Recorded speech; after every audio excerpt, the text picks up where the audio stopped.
and welcome to Check 1-2, where we talk to survivors, advocates and supporters of testicular cancer awareness here at the world famous podcast studio Glasgow. Today we are joined by Stuart McNulty, a testicular cancer survivor who's here to share his powerful story. From diagnosis through treatment, Stuart has faced challenges that go beyond the physical. Today we'll dive into his journey, exploring not only the medical side of things, but the emotional and personal battles that come with fighting testicular cancer. This conversation hopefully promises to be raw, honest and incredibly insightful. Ladies and gentlemen, Stuart McNulty.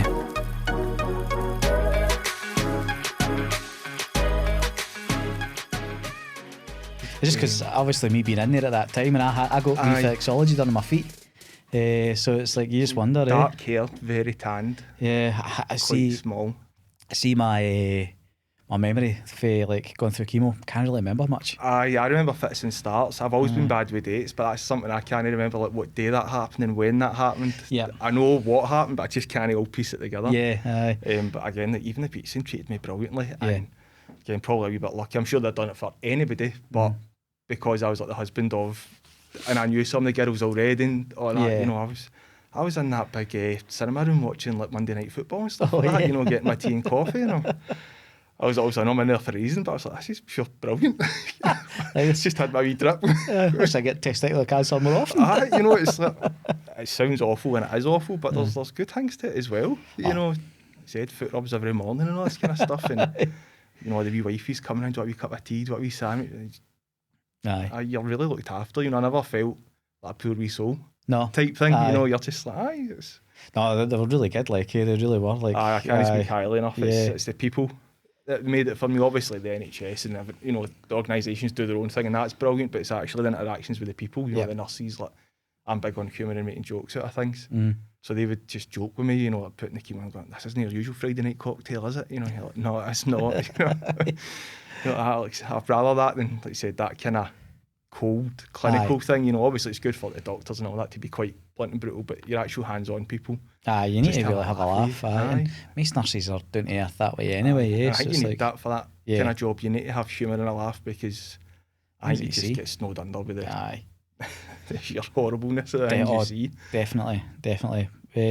So thanks for coming on Check 1-2. No worries. Thank you so much. Glad to be here. Just for everybody who's watching and listening, just get a little bit of background in your testicular cancer story, and then we can chat for there. Absolutely. I'll just take you back pretty much to the very start, if that's all right. Of course. Driving through to St Andrews one night for a wee weekend away with the missus, in the car, and I just felt this kind of pain on my left side, and I was just kind of thinking, what is that? You know, I've said to you before, play football quite a lot, you know, kind of quite relatively healthy and active, and I just thought, I pulled a groin muscle, you know, have I got an infection or something? So I kind of played it off, but I just happened to say to her, listen, I've got a wee pain, it feels a bit swollen, can you have a look at it, basically? And because she worked in the Beatson as a complementary therapist, she was quite up on all the kind of things to look out for, and straight away she said, listen, you're going to the doctors tomorrow, I'm not having it. And I was doing the usual guy thing, it'll be alright, I'll get a wee week or two, it'll probably settle down. Phoned 112, the kind of non-emergency number that night, got an appointment at St Andrews, and the GP gave me tablets saying this could be an infection, but if this doesn't go away in 7 days, I want you straight back to your own GP. So took the tablets, obviously nothing happened, still had the swelling and stuff. Went to the doctor, and that's when the first kind of mention of testicular cancer came up, although he said, because you're in that age group, it's a risk, so I think we should probably get you seen to just to eliminate that, or just to can I see what's actually going on with that. So I was still quite dismissive, you know, thinking it'll be a cyst, it'll be something else, it'll be whatever, just that typical, it's not going to be me. You know, I'm that guy who's fairly healthy, still fairly young, I'll be all right. Went up to Gartnavel and get my wee kind of inspection and stuff like that, and the consultant just wasn't quite happy with it. And I had what's it called, ultrasound booked in for like 2 weeks further down. And at the time, I thought it was just luck, but I think he knew there was something wrong. So he said, listen, I'm going to send you down for your ultrasound just now. There's some space. He went down, came back up, turned the wee monitor around, and he's like, you know, this is a normal testicle, the right-hand side. This is how it should look. And as soon as he clicked on the other one, I just remember my head just going down, because I knew exactly what it was. Yeah. He said, listen, it's testicular cancer. So we're going to need to obviously see exactly what's going on here and take further action. So that's a bit of a blur the rest of that day for me. I do remember going to get an x-ray for my lungs and things like that, and there was no sign of anything, which straight away with massive green tick, you know, that means it's not spread too far. And then from there, everything just fell into place so quickly. You know, my consultant got me booked in for the operation the next day. From that, the plan was made for chemo, you know, did all my other bits and pieces, and it all went really, really well. Could break it down further if you want. It's just, you know, I don't know how many times people tell this story. But yes, went up the road that night. Obviously, you know, family, friends were all told kind of thing, but everybody just really rallied round and was really supportive and positive with me. And I'm quite logical as well. You know, I'm quite black and white, and I like to know what's going on. So the fact that I was told very quickly what it was, and within days I was getting told how to get rid of it and how I'd be better in a few months was really good for me. Yeah. Because I just sort of like a jigsaw. I've got this piece to do this week, I've got this piece to do, and just kind of hope it all came together, and it did. There was never really a hiccup with my whole journey. Went in, when was that? It was November 2018. I went in for the operation and I got the chemo in January, just after New Year. And basically went in 4 days, I got the BEP chemo. Yeah. And I don't know if they still do it now, or I don't know if it was a trial, but it was almost like that double dose, just one cycle, and hit you quite hard. But because my other health was good and things like that, you know, there wasn't any other worries about me. Said, listen, we're going to hit you quite hard with this. It's going to be a tough few weeks where you're going to feel really quite low. You know, need to do injections to get your white blood cells back up, all the kind of usual stuff. But this is better long term, you know, like side effects like tinnitus, circulation problems, you know, the strain on your heart, your kidneys. But went and did it, went to the Beatson, almost like a spa retreat. It was, you know, aside for getting the drips, it was because my wife Sarah had worked in there. I knew a lot of people in the wellbeing centre already. Looked after me, teas and coffees as much as I wanted them, you know, sandwiches.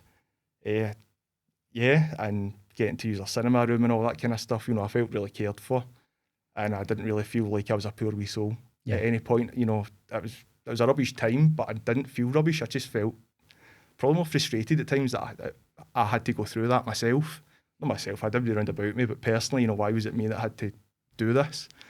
But no, it was great. I think, you know, I was talking about kind of hiccups or things that went wrong. Probably the biggest hiccup I had was a Saturday, and it was about 5 o'clock. And I'm a Clyde fan, and Clyde were playing up at Peterhead, and we were doing quite well that year. And we scored 2 goals in the last like 3 or 4 minutes to draw 2 each. It was a really big game, and I was jumping about like a madman. And then they came in to check my heart rate and my blood pressure, and it was sky high. So the nurse was kind of worried and saying, you know, we're not sure because maybe what you had last night has hit you a wee bit too hard. And I had to explain to the nurse. I'm a Clyde fan. I said, listen, I'm a Clyde fan, so this goes with the territory. I said, I have been jumping about a wee bit daft, and I get too much adrenaline goes through me with football. It's absolutely shocking. I said, listen, if you come back in 15 minutes, half an hour, it'll be back down to normal because I feel fine. He's like, right, okay. Came back 15 minutes later and it dropped back down again, and it went on as planned. But yeah, even at that, after getting the chemo and stuff, lost my hair, which again was more of a pain than anything traumatic. You know, as you can see, it grew back all right. A lot greyer than what I was wanting, but it's back. And yeah, just the regular checkups, the CT scans, the x-rays, kept in touch with me, and everything just went as they hoped it would, and I hoped it would. And, you know, I'm sitting here now, almost 6 years down the line, picture of health, I would say. So yeah, lucky boy. Definitely, yeah. So you just about to turn 30 then, before you got diagnosed then? Yeah, so I was going to turn 30 in the March, so I basically turned 30 and I was bald and had 1 ball, which wasn't part of the plan. But again, by the time it was my birthday, I was, you know, back playing football, back at my work, and that's the only sign of anything, you know, in the last 6 months was a lack of hair. Yeah. And that was it. You know, I was away on holiday the month after, having the time of my life in Disneyland. Never looked back. Yeah. It's good to hear that as well, because you do get a lot of. I was one of those unfortunate ones that it wasn't through the chemo, that it was all the aspects around it that kind of made my journey a little bit rocky, let's say. You know what I mean?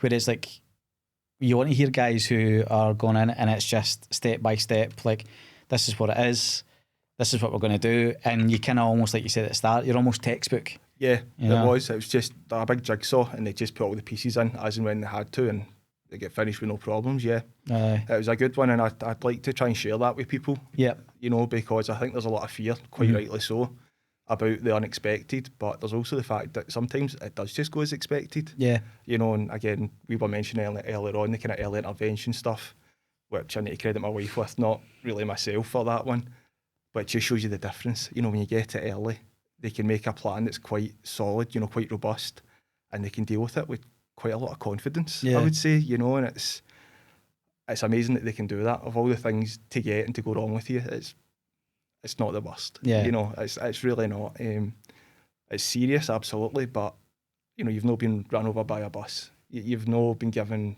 a death sentence. If you get it early, you know, the options are there to get yourself sorted out and for it to be just that tough time rather than something that's going to affect you long term. Yeah. You know, so it's, pretty grateful for the way it went for me. And I suppose as well, like, you're looking at your story and how you find it, and obviously your wife's part in that, it does show you like why it's important that everybody's aware of the signs and symptoms of testicular cancer. You can talk about it being, you know, like, quote unquote, a male cancer, right? But you know, when we go to schools, they'd always ask, is it the boys and just the boys that you do? And I'm like, well, if you're doing it in a big assembly, no, like, you know, because women are pretty powerful at saying to dads, brothers, friends, whoever, you know, partners, husbands, they're pretty powerful going, no, you're going to the doctors tomorrow. Definitely. I think there is that guy thing, and it's talked about all the time, you know, and it's not just things like cancer, but guys do tend to have that thing where they kind of clam up a wee bit or they put it off, and it's just that, I'll wait and see. Whereas sometimes having that person, you know, by your side, or somebody who you just know, whether it's through work, family, friends, to actually kind of pull you aside a wee bit and say, no, you need to be proactive with this, don't react, go and see, because, you know, if you go to the doctors for whatever it is and they say, oh, that's nothing to worry about, then you know it's nothing to worry about, and you went and you've got it done, and you're not sitting wondering for weeks or months sometimes on end whether there is an issue. It's the more that people know, it said male and female, the better, because it is something that the more you get awareness out there, the more people talk about it, the more successes I think you'll have. Yeah. And was it something that you were ever aware of, like even like growing up and stuff like that? Were you aware of testicular cancer and the impact that it could have? Or I knew a bit about it, but that was mainly through like the papers, you know, the footballers that we get up. That was the one, you know, kind of John Hart's and Alan Stubbs, who was at, you know, the ball recently. I thought he spoke very, very well about it. But that's how I knew about it, but I actually knew nothing about how it worked. You know, I knew it was a thing, but what journey does it take? What risks are there? Obviously, I've heard about you know, when you're in the shower or whatever, once a month, give yourself a check over. But in terms of, you know, any sort of medical side of testicular cancer, how it works, how you treat it, that was all completely alien to me. You know, and it was a big learning curve. And I think that's the thing as well. Like when you hear words like chemotherapy, you do kind of go, oh, okay. Because I think I've spoke about this on here before, but when I was growing up, there was and a friend of mine who I went to, like, I was in the boys brigade and stuff like that growing up. So was I, but he ended up with leukemia. Right. And he was, I think he was probably 10 at the time. So I think I was 11 or 12 at this, like, you know, and being at that age and seeing the impact that it had on him. That was my only, and as a nostalgic memory, I suppose, looking back in chemotherapy, it's probably amplified how bad it was. But when you see that, you know, that's your only thought, isn't it? It is, and I think the word cancer, quite rightly so, is a scary one. You know, and unfortunately, maybe not everybody's experiences, but my experience of growing up, when I knew people were kind of family members, you know, who had cancer, they died. That was my experience. So it's a very scary word, because people do die, of course they do. But I think quite often the trigger, or the thing people remember, is the bad side. You know, the negative stories, the stories that haven't had a happy ending. Whereas the more we can get out the stories that, you know, yes, it's tough, but people do come through it, people do survive, and people do medical staff develop, the treatments are getting better every year. You know, 5 years from now, the chemo could have completely changed again, be even more successful, be even less side effects. And it's a constant development and a constant kind of chase to make better outcomes. So it's, like you said, it's a scary word. And I think when people do think back to their childhood memories of it or grown up memories of it, that the reference point sometimes is a scary one, and not, oh, I know about this story that was positive, I know about this person. So it becomes a fear rather than something that they can kind of face with a wee air of confidence and a wee bit of belief that things are actually going to be okay. Yeah, and it's positive, like stories like this that we have to have on this podcast as well, because it can't all be doom and gloom or people having a rough time, because you need to see that. Yeah, you're right. Like, I think if the other wee bits of like infections and stuff like that didn't happen for me, I reckon I probably would have had an easy ride, because it was like, even though I delayed my appointment, it was quite a quick. It was like, no, this doesn't look right. Ultrasound, that's definitely cancer. And then a month later, whipped out. Do you know what I mean? Yep. But when you were saying at the start, like when you got your ultrasound and you were looking at it and he turned it to the kind of like to show you like that's the infected testicle, isn't it? Yeah. When your head dropped, what was, if you can remember, what was your initial thoughts? You know. You like to swear on this podcast? Aye, man, aye. Shit. Aye. That's shit. Fuck. My wife was with me, and again, that was a kind of happy accident, because she worked in the beats and she was next door, and she just happened to say, "Listen, I'll come through, because Gartney was right next door for your appointment, just to see you and make sure everything's okay before you go back to work," because that was the plan. I was going to go back to work that afternoon. So I think she took in a lot of the information that was then being said about it, but I just remember my head down it, and it was just a feeling of numbness. So I really can't remember what was said in that room after that, but I then do remember quite quickly when I went through for my x-ray and I was still spinning, not quite sure where I was or what was actually happening. And then they did the x-ray, and again, like 10 minutes later, I was back in the room, and it was, "Listen, your lungs are clear, that's a good sign." And I think when I first get that wee glimmer of hope, there's good news here today, I was like, "Oh, right, okay." Then I kind of came back in, and I think my senses kind of sparked back into life again, and it was like, right, this is still crap news today, but I've not been told I'm going to die. Which my first thing was, Jesus, is that me? Is that me done now? And then as I go up the road, I had to drive up the road to my mum and dad's. My wife had phoned them beforehand, I'd asked them to, so I think they got a good half hour of probably screaming the walls down, and the big tears. So when I came in, they were smiling. I was like, "Listen, we're so sorry to hear about your news," but it was supportive. It wasn't this big, doom and gloom thing, and everybody was roaring and greeting and in despair. It was, right, we're going to need to deal with this. And by the time I'd got to there, I think my whole mindset had changed already, and it was like, right, tell me what I need to do, tell me what this plan is, so that we can go and get it done now. Yeah. So that's what I kind of remember from that day. So even that day kind of finished on maybe not a positive, but a lot brighter than what it had been, a couple of hours before. So yeah, that's pretty much what I remember from that. Yeah, and I think like there's so much to be said about how, like, as men, and especially Scottish men, we tend to avoid things. But I think there is the thing that makes us avoid it is the same thing that makes us, and Scottish people in general, like your parents who probably, you saying like that whole time they didn't see, you're probably going, nah. Yeah. But absolutely. Like the minute that you've got there, it's like, no, how do we deal with this and help you through this? And I think that's the positive side of having that kind of mentality of like, not a stiff upper lip, but I'm going to make sure I'm just a bit of strength for you. They become somebody else, and I was aware of that throughout it. That again, I'm incredibly lucky. I've got great family around about me. I've got hundreds of friends, dead supportive. Even at the time, different job now, but the work were dead supportive of everything. And I just felt I had like a big tribe of people around about me who were all just willing me on. Yeah. And I knew that in private, my wife would probably go away and see people, and that's when she'd get her tears out and share her worries. But everybody did it in their own time. Yeah. And I never felt like people were actually bringing their worries or fears on to me, as much as I knew there was. When I was interacting with people, it was all, how are you now? What's your next step? What do we need to do? How can we help you with this? And it was great, because that's just another boost for me, to be selfish, just for me to just go, right, I know everybody else is sorting everything else.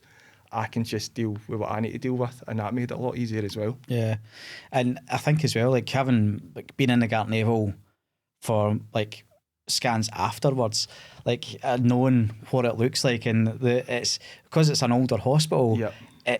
I can imagine that probably added to that feeling of shit because you're getting led down. It's that long walk to the X-ray department, and then you're just kind of going in this 1970s style wooden thing, just going, oh no, and it just feels oppressive a little bit. It's that clinical. It's even the smell when you walk in. Yeah, and that's something when I say struggle, you know, in terms of what I did, that was probably my struggle, was having to go back in. I hated that. Yeah. See, for the blood test, and they see I got myself into some state. And again, my wife would always offer, do you want me to go in with you? You know, do you need anybody? I'll come and help you, hold your hand, all that kind of stuff.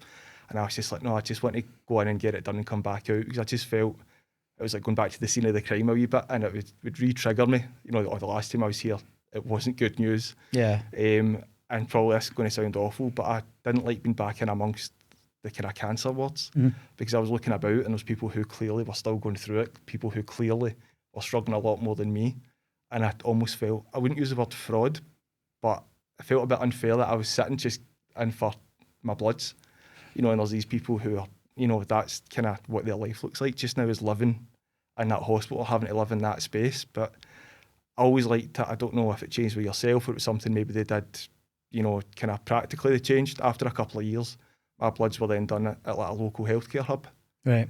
And that was a big change for me, because that was just nipping down to the doctors to get my bloods. Yeah. And that seemed a lot more natural for me, rather than having to go all the way back there. Yeah. You know, and kind of relive those memories again. As much as they weren't particularly bad memories I just didn't really want to bring back into my life again. Yeah. Well, that happened with me. It's like, you know, unfortunately, because I'm a Forth Valley patient, the systems don't talk to each other for Forth Valley and Glasgow. Right, okay. So I always had to come back through for everything. So I was much like yourself, the dread of coming in. Yeah. And I think that's the one thing that you're not going to be aware that happens. That you can talk about testicular cancer as an illness and all things that you can go through in terms of the physical and mental health side of it, right? But it's those first, even like, I think I was into my sixth like kind of blood test, my sixth chest x-ray, and I was still shaking like a dog with a stemper every time I walked the old in. feelings, just almost like swallowing you whole again. Yeah. Definitely. It's a shame that they don't do that. You know, maybe that's something they could learn from a bit better, because that would be my feedback, is, you know, when there's no absolute need for you to be back in that setting, don't bring them back to that setting, because that is quite re-traumatising for people, you know, and it's triggering. It's maybe not needed, because that's a lot of travelling time people are taking to get all the way there, all the way back, when maybe there is a system where they could just go to their local GP or hub and get it done. You know, the same as like, did you get the injections? I forget the name of them. Bleomycin. No, I got them as well. Right. I thought that was going to be a massive like silicon gun thing going in, and I found it was the smallest jag ever. But so it must have been strong stuff if that's all they needed. It was the white blood cell things. Yes, I got them as well. Yeah. But even in that turned into a good experience. Again, went in and it was all about, you know, showing you how to take them and all that. And the wee nurse gave me a sticker and a lollipop at the end of it, because I'd been so good, you know. And having to do that every day for 10 days. But I loved to see that last day, that last injection, you know, that get battered into the sharps bin, you know, and walking about the living room like Rocky. You know. I was just delighted that was another piece done, you know. I think that's what you need to hold on to, is, you know, for all you've got the tough things when you need to go back and you've got all the anxiety. A few days later, when you get that email, you get that phone call to say, oh, your bloods were fine. Yeah. You know, you do get that relief, and then you feel like you've moved on that bit further, because I don't know about you, but I always thought the further on you moved, the further away you got from it. You know, so 6 months in, you'd still had all clears, everything was good. 12 months on, you know, like, that's even better, now that's even better. And then just getting that kind of final sign off at the end to say, listen, we're always here for you, get in touch with us, but, you know, you're not active anymore, that's you, just go and you do you now. You know, that was massive for me. I enjoyed that day. Oh, see, when you get that kind of like, away you go, you're done. Further action. Yeah, because you'll be the same as me in terms of like, I think they used to do it for 10 years, they'd keep a hold of you for 10 years, but for us it'd be 5. Yeah, it was a 5. And that final day, I remember just being like, yes, and then I had that experience of not having to go in there for X, Y, and Z. Yeah, you know, was quite you just feel that elation, didn't you? Yeah, it's just that relief. And I think there's also a wee side, and it's a very small side. A bit of me was like, that's them not checking on me anymore. You know, what if? But then there's also the thing where they're saying, well, put Logipack in it. They're not checking on you because they're happy with you. You know, you've had 5 years of positivity and no hiccups, so there's absolutely no need. So just go on and get on with it now, which was good. I enjoyed that. Also enjoyed just kind of after the initial stuff, just getting back to normality, you know, playing 90 minutes of a game of football, you know, going for a round of golf, you know, all these wee things that seem quite small, but actually that's wee signs of things are getting back to where they should be. You know, people obviously go through the journeys and they ring the bell, coming out the beatson, you know, and that's that finished. And I remember Sarah, my wife, saying to me, you know, you're going to ring the bell? And I was like, no. I said, because these other things are me saying I'm done and I'm moving forward, you know, going through, I love going through to Anstruther near St Andrews, playing golf there. You know, first time I got back there and played golf, that was me going, ding, ding, you know, that's another kind of thing done. Mentioned the football, going back to work, you know, really mundane things. Going for a haircut. Yeah, you know? Yeah, that first haircut. Loved that first one. Baby hair and grey hairs sticking it everywhere, but it was good, you know, and that's how I kind of moved on with it. That's what I set my goals as, not just ringing a bell, which, again, if that's what people want to do, fantastic, and they've more than earned it, but just getting back to normality and just doing things again was the wee kind of trigger point for me, going, right, things are better now. You know, I'm all good. They didn't offer me a bell. Cheeky bandits. Wish I'd go. Wish I'd go. When your missus is on the inside, right? But I suppose that's the thing as well. You look at these small goals after you've went through your treatment. Leading, like at the back end of that, have you found like yourself feeling retrospective about your testicular cancer and looking back at it and thinking more on it and feeling kind of different about your experience, or even just different in yourself? There's times I do think back, and it's usually kind of when things roll round. So, like, you know, it'll be November soon, and again, I'm not great with dates anyway, you know, birthdays and stuff. But, you know, kind of late November into Christmas, for the first couple of years, I did kind of start to look back and be like, it was this time last year, that was all, and it bring back a lot of memories and things like that. But now it's, although I'm aware of it, if anything, it kind of is a positive. You know, I go, I can't believe that was 6 years ago that happened.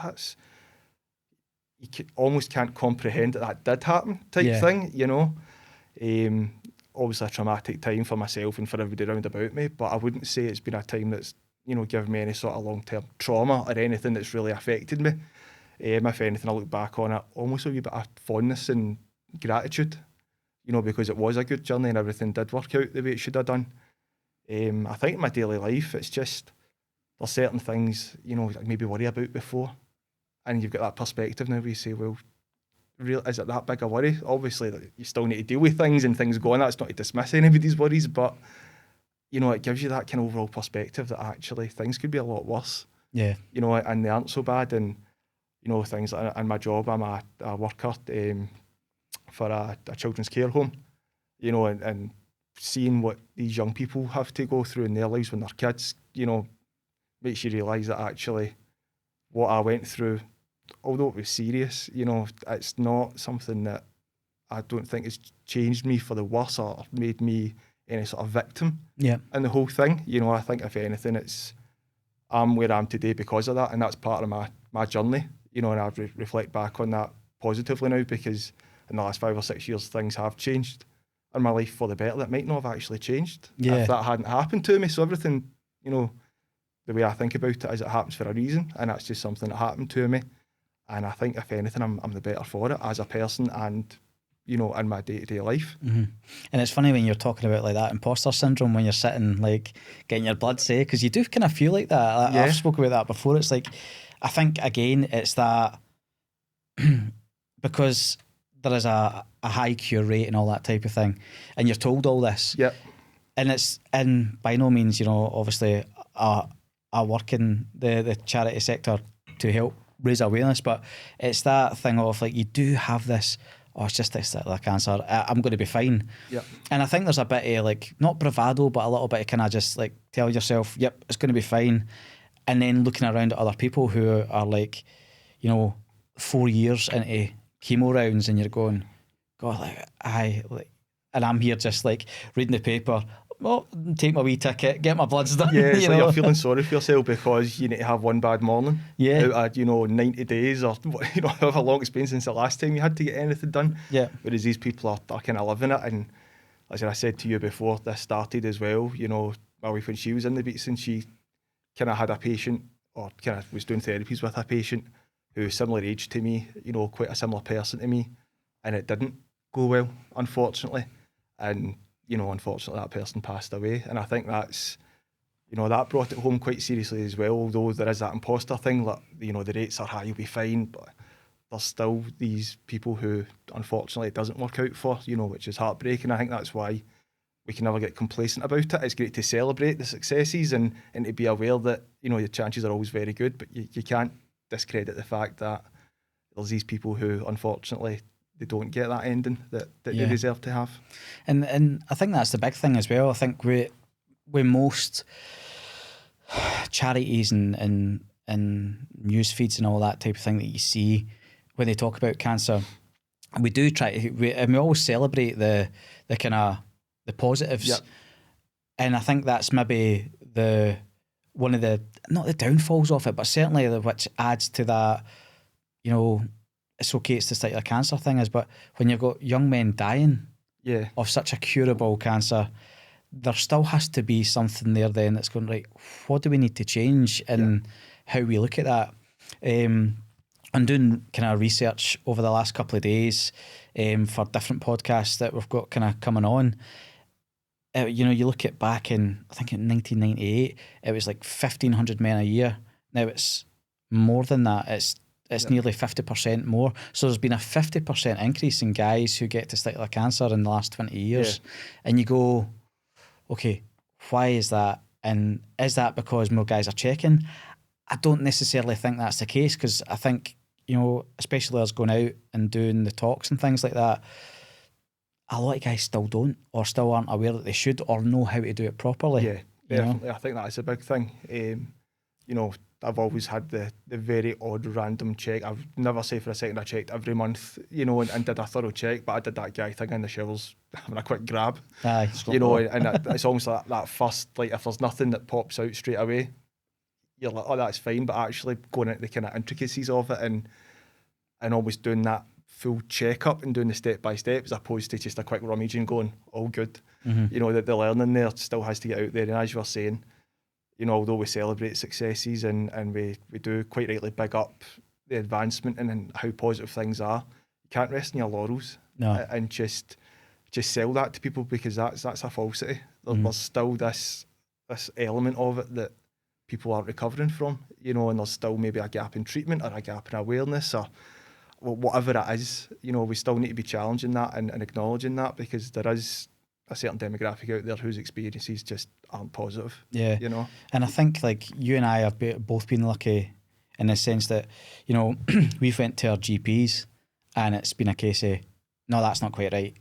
Yeah. Let's get this seen to. Whereas a lot of guys who have been in that chair who they don't have that experience, they're going to their GP, they're maybe not even getting examined, they're just going, it'll likely be a cyst, it's going to be an infection, take these. Yeah. And how many guys, one, follow up after the doctor's told them, nah, it'll be okay. And then once you finish your course of antibiotics, or painkillers or whatever you're getting, eventually you just go, nah, it'll be fine. And it kind of takes a step out that you shouldn't really be taking out. It does, because what I liked at the time was the kind of healthcare professionals all around me were quite blunt, but I mean that in a positive way. You know, said that first doctor who did give me antibiotics, although that was technically the wrong diagnosis, he was very insistent that if that didn't work, I was to go straight back to the GP. The GP who I went straight back to, straight away identified this as a risk and was insistent that I go for my checkup. Like you said, where there's other doctors who maybe it takes 2, 3, 4 appointments to actually recognise that there's an underlying issue here. And the big danger for me is I had no symptoms. I felt great. You know, I felt as fit as I'd ever done. Didn't feel tired. I'd lost a wee bit of weight, but I was actually trying to eat healthily at the time anyway, so I dismissed that as my own good work, you know, which was maybe only half true. Like, damn it, cancer. Yeah. But so it's hard to wrap your head around where you think there's something seriously wrong with you when you don't feel, not even seriously, you feel great. You know, the first time I didn't feel unwell was coming back around for the operation. Yeah. You know, that was my only symptom other than the swelling. At no point did I feel, you know, lethargic or sore or aches or pains or anything. So I think that's a danger as well. There's no absolute, aside from the differences that you talk about during examinations and things, there's very rarely things we can pinpoint that actually, oh, I'm unwell here because I can't get out of bed in the morning, I've got banging headaches, my back's in bits. And I think that's where it can get missed, because if you're going to the doctor saying, but I feel fine, some GPs, unfortunately, will maybe take that as read and not give it the seriousness that's needed. And unfortunately as well, like they've got those small, I don't know what it's like through here, but certainly through our way, it's like that 10, 15-minute appointment. Yeah. They've got a lot to get out and they're under a lot of pressure, but by no means does that discount, some of the mistakes that can be made in terms of diagnosis for guys. But it's, again, we're lucky to be sitting here and be able to have that conversation in a more kind of positive light. Absolutely. I think as well, when you look at guys who are talking about it, they usually are like the fittest that they've been. I can say that for me, like I was probably I got cancer, lost the ball and started eating Twixies. Do you know what I mean? Whereas, but I was probably at the fittest that I ever was. I was actually training to do a run with my mate whose pal died, like a cardiomyopathy type thing, like basically a heart thing, and he died at like 42. So that's how I started, why I started running. Yeah. And I let say I had lost weight, probably again like about 5 stone lighter than I am now. And then it was after that run I felt sore. Yeah. And I'm going, there's not something not quite right there, And actually a long period of time went past. I'd been at work, I'd been on a stag do, and all these other things had happened before I'd kind of used the Cahonas self-check guide. And I was like, that really isn't right. It's so, and it's funny that, again, we talk about guys and how we're trying to kind of get this across. And again, you look at football, for example, the amount of guys who have had it in football, but within football itself, you rarely hear clubs talking about testicular cancer awareness, or you don't see it as highly advertised in terms of the awareness, especially at football clubs, and it's something that I think really needs to change, considering the age demographic of the guys that it happens to. Yeah, the average punter kind of involved with football, whether it's playing or supporting. Like you said, the more awareness you get out, in rugby as well, I suppose in any other sports, use the sports and use the people that are influential for guys to get the message across. I said before, all I'd ever heard about it was through the back of the papers, the John Hartson story, the Alan Stubbs story. That was my testicular cancer awareness growing up. It wasn't said any sort of learning in school or through, like I said, clubs sending out messages or having, certain days or kind of fundraisers or things like that for it. And like I said, the more you get that across in the message, the more it embeds within people. So that when you do feel that wee thing that's not quite right or something does change, guys now know what to do about it, as opposed to just going, that's probably nothing. And was there a shift in like the culture of like your pals around you, like after you'd been diagnosed? Were they a little bit more like one open to talking to you about it? But do you think they maybe check more often than they ever did, or? I think they probably did. Obviously when it happened, and I hope they still do. So if they're listening to this, keep doing it, guys. Everybody listening to this, keep doing it. But I think there was, because again, as guys, and it's that old stereotypical thing, when guys go to the pub, they talk about football. You come up the road and people say, how's such and such getting on? I don't know, I didn't ask. But I do know what they thought of their performance in the Saturday derby, I think, that's something I kind of took upon myself, was that I would be open with my friends about it and open with any colleagues or anybody I came into touch with if a subject went towards that point. There was anything that I would kind of meet it head on and be quite deliberate and getting the message across about how important it is. So I joined an over 35 football team this year, and quite early doors I let them know, again, in the showers together, that good time for it to come up. And again, just quite naturally insistent, saying, guys, going to make sure you're checking, because this has happened to me. And again, the guy, they're responsive to it. I think there's this fear that if you speak to guys like that, they'll kind of push you away. They'll be like, I don't want to hear that, what are you talking about? That's dead awkward. But guys are like, so what was that like for you? Questions. And so what is it you have to check for, all these wee things? And again, I direct them to the Cahonas type stuff, self-check guides and all that. Yeah, so it's just about, my part in it has been trying to make it a bigger conversation amongst people. And even, obviously the girls I know, the wives of my friends and colleagues, when it comes up in conversation, I also say, see when you go up the road, going to say it to your partner or your boys or share what I'm telling you to other people, because the more it gets shared, like you said, the more awareness there is, and the early intervention should hopefully step up with that as well and lead to success stories like ours. Yeah. And I think that's the good thing as well, is that you're able to have these conversations. And I think you're right.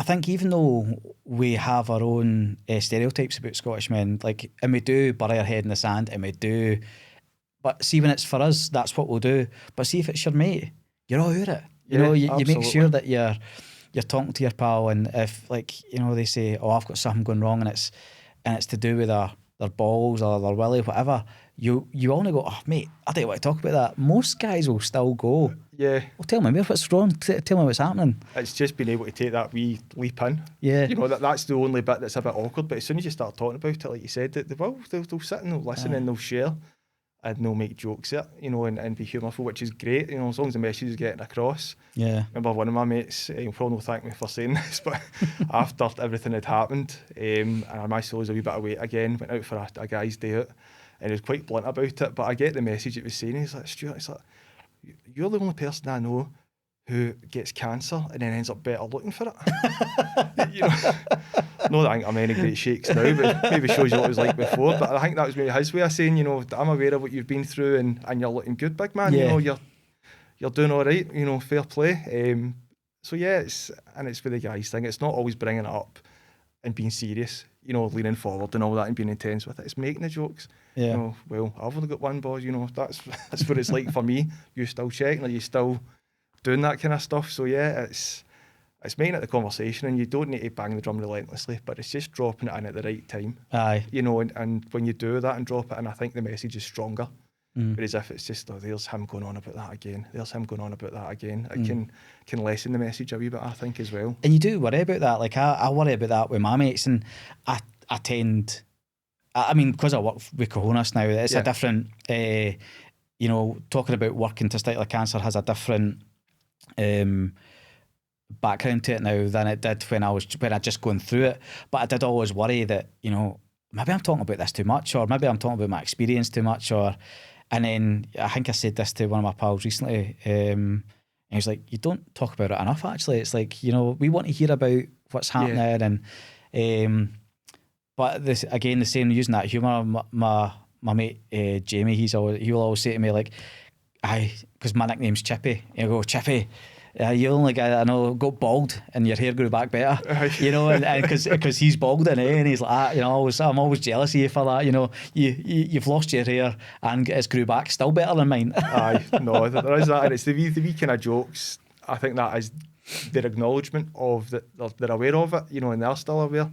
But like you said, it's walking that fine line between, you know, talking about it all the time and maybe oversharing, but also maybe not acknowledging it, and like you said, being too quiet because you don't want to be that person who brings it up again. Aye, you know? And especially if you're, you know, see if you're that person that's going, I had cancer, and it's all very doom and gloom, then you can see why. But see if you're just talking about it because it comes up, or actually usually if it comes up, it's one of them that's brought it up. Do you know? And that's usually what happens, because it's me saying, oh, I got kicked in the balls the other day, and they'll go, look at me, ball, wee man. Oh yeah. Aye, I've been corrected on that one a few times, definitely. It's funny when you're around folk though as well, and they go, oh, that's just balls, or that's nuts, and they kind of go, oh, sorry, and you're like, no, it's all right, you're allowed to say these things. Absolutely, yeah.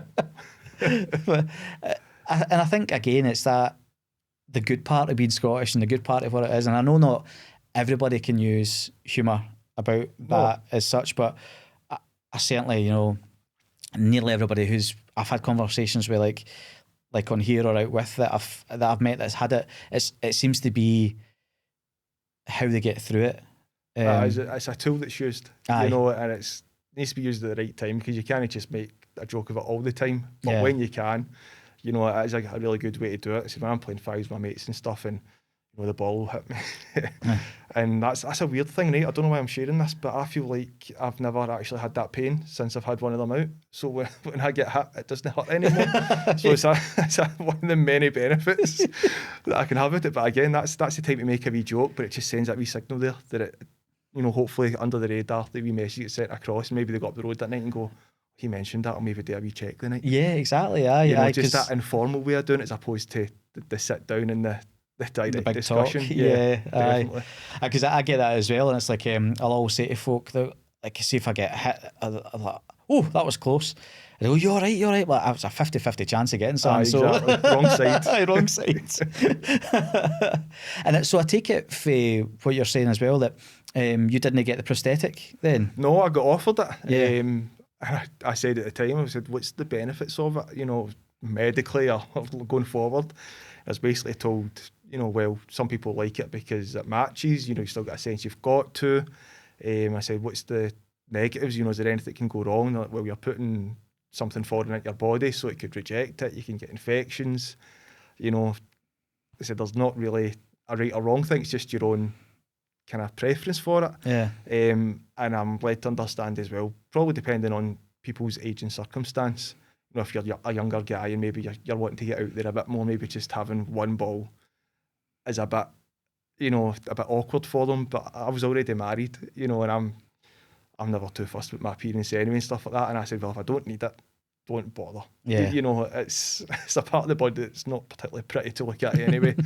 So I don't think a wee piece of silicone is going to benefit me. But I do understand other people, who want that to make it match and things like that and have that sense. But yeah, I was offered it and I quite quickly said thanks, but no thanks. Yeah, I was the same. I just didn't feel that I needed to have that. And no. I totally understand when you do, especially if you're younger, because again, similar timeline in terms of age we were when we got it, type of thing, and again similar circumstances. So it was just like that is unless my wife wanted me to get it, then I maybe would have considered it, but it wasn't something that we both felt that we kind of needed. It didn't really seem important, to be honest with you. And you talked about at the kind of start as well, obviously your wife was working in the beats and had that experience with that young guy who had passed away. Having that happen to her, because again, people forget, like, your cancer diagnosis doesn't just happen to you, it does happen to those around you. Everybody deals with it. Yeah. How was that? I know you can't speak for her directly, but how was she feeling going back into work after you've been in there and all that type of thing? I think, well, my understanding is she still enjoyed working with the patients and, trying to kind of give them good experiences and being around like her colleagues and stuff like that, who were obviously a big support for her at the time. They were excellent. But I think as time went on, probably said she's had to live through a different type of trauma from myself, obviously, married to somebody who's went through it. And I think just having to go back into that environment and be reminded of it constantly began to become a bit of a struggle for her. And I completely understand why. We were talking about having to go in for one morning to get some blood tests and how we felt with that and how it brought back all these memories. So I think it had an impact, on her having to go back and kind of face that kind of thing. So yeah, it's a wee bit of a shame that that's where she was when it happened to me, but it was also a blessing because I don't think if she had that knowledge and had that awareness, I would have maybe got seen to quite as quickly. Yeah. And it could have been negative in other ways as well. So yeah.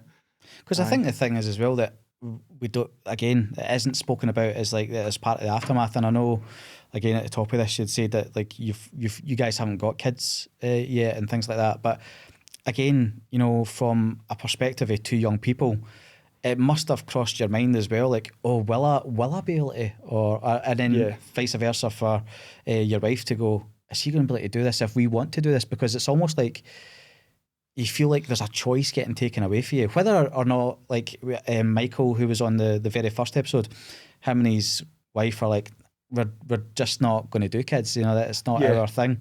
But he understood the impact of that choice maybe being taken away as well. Yeah, it's a kind of tough one. Again, that's something that we've not really crossed that bridge yet, so to speak. 35 now, so we'll probably cross it at some point. But it's at the time, I feel like I maybe didn't give that as much importance as maybe I should have. I don't know if that's the right way to look about it. I was just focused on getting better. Yeah, that was my thing. But also being able to kind of do the donation and have everything sitting there should you need it is massive for people. That's a lifeline for a lot of people who are actively planning or or maybe in the process of trying to have kids. But for me, it was good to have his backup, you know. And I think for me, it's just like the future, we'll see what happens with it, you know. Same as probably anybody. You can only, you know, have intentions, and whether or not any plans kind of come through.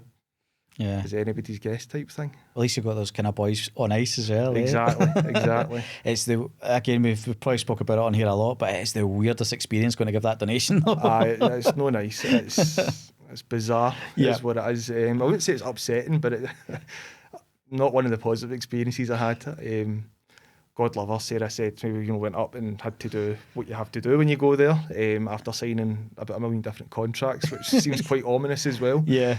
And I had full intentions up the town, we'll make a day of it, you know, we'll do a bit of shopping, go for lunch and stuff. And after I was done and walked out the building, I was just like, can I just go home? You know. You just feel that bit of shame. That wasn't great. Let's just go up the road now. It's like you feel like I've just had a wank in a public place. It was, you know, really not something on my bucket list. Yeah. You know, and one of the things I wasn't very happy to have to tick off my list at that point. But at least it's there. You know, that's the important thing, because there is people a lot of people then come to rely on that. Yeah. You know, and that's a massive thing as well, that at the time it can seem like a pain in the arse. You know, and people, I can see why maybe don't want to do it because they're dealing with everything else. And, you know, for me, I'd not long been operated on, so I was still sore and tender and coming around to it. And I had the kind of looming thing of chemo was about to start, you know, so I had a million things going through. But again, it's just that, just get on with it. Just go and do it, because you never know when you might need it. So, no, definitely. And I suppose, like, looking back at everything that you kind of went through and all the positive stuff as well, you know, is there something that you could kind of pinpoint for you to, if you were giving advice to you then, or somebody who's going through it now, what would be the words that you would use to give advice to somebody, to either yourself then or somebody now going through it? I think the thing I would start with is, before you even go through it, is if you get any concerns at all, you know, go to your doctor and be insistent and be quite bold, you know, to ask to get it investigated properly. Because although I don't think that was my doing. That was the doing of my wife.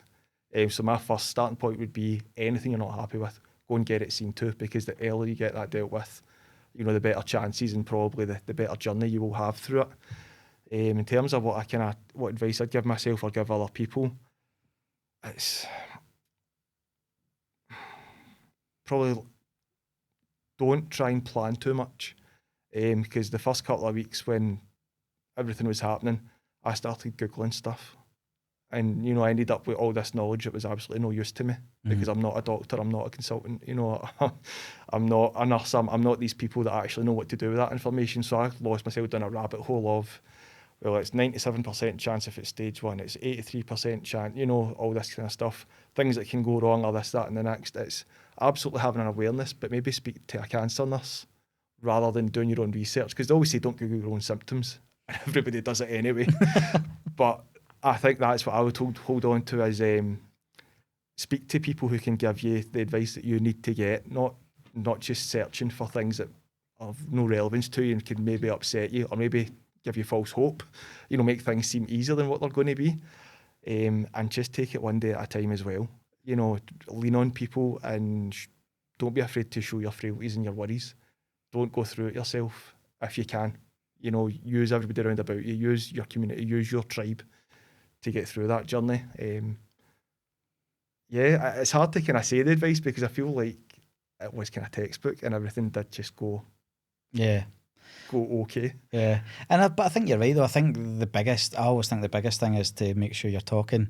I think having your community, your tribe around you is a great example of kind of what you should be doing. You know, we talk so much about all the stuff that you go through, but actually you would have been the same, because it was BEPS, so it would have been overnight.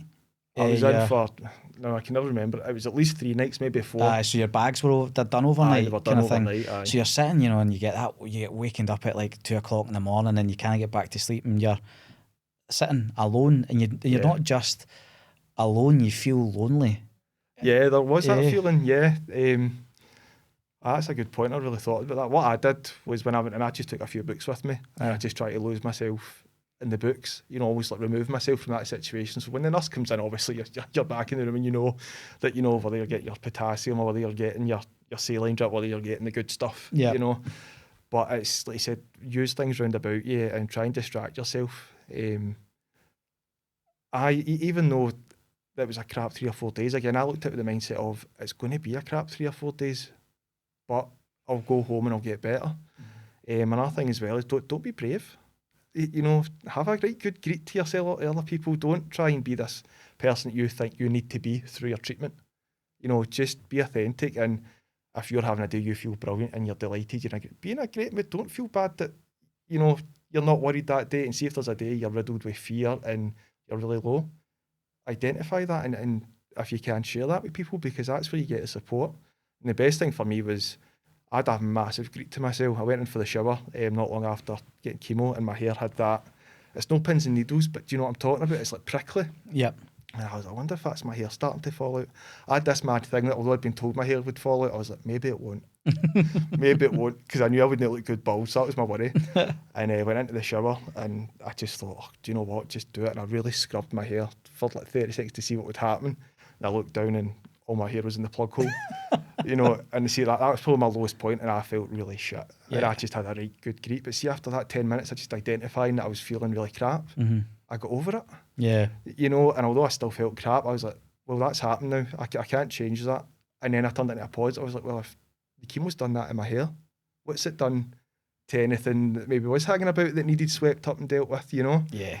And what I did that day as well, to kind of sideline a wee bit, my missus was working and I didn't want to go because I don't know if you had the same, almost all your hair falls out, but there's this wee kind of group of hairs that just don't want to fall out. No, mine's just all Did it all come off? So I looked like a plucked chicken. You know, that way these wee bristly bits kind of hanging about. And I feel bad now, probably shouldn't have done it to her, but a good friend of ours, Nicola, Sarah's best friend, and it's kind of my best friend's missus as well. She wasn't working that day, and I said, listen, see if I bring around a tub of Veet, any chance you can get rid of these hairs for me so that Sarah doesn't need to do it. And God love her, she did it, you know, and get rid of it, and then picked Sarah up for the beatson with my bobble hat on, and I didn't know how to broach it, you know, I was there just, boop, and she's like, but again, the reaction was, oh, that doesn't look too bad, you look good. Now I knew I didn't, but the fact that, you know, you look good and that's all right, and listen, it'll grow back, you know, it's, yeah, just have the good days, have the bad days, and just accept them for what they are. You know, don't think you're doing anything wrong, because that's just how you feel at that moment in time, and that's your journey for it. And I think that's great advice, mate. Genuinely, that's what folk need to hear. Yeah, as well. So, thank you so much for coming on Check 1 2, mate. No, honestly, thanks for having me. Honestly, it's a privilege to be here talking about it. You know, and having never done a podcast, that was. So quite a lot of fun. Yeah. That was good, aye. and as long as people always worry that you know, what am I going to say, or is my story? Everybody's story is worth it. Everybody's got something to say. Definitely. And I think what's been said here today is really going to be impactful as well, mate. So, cheers. No, thank you. Appreciate it. Cheers.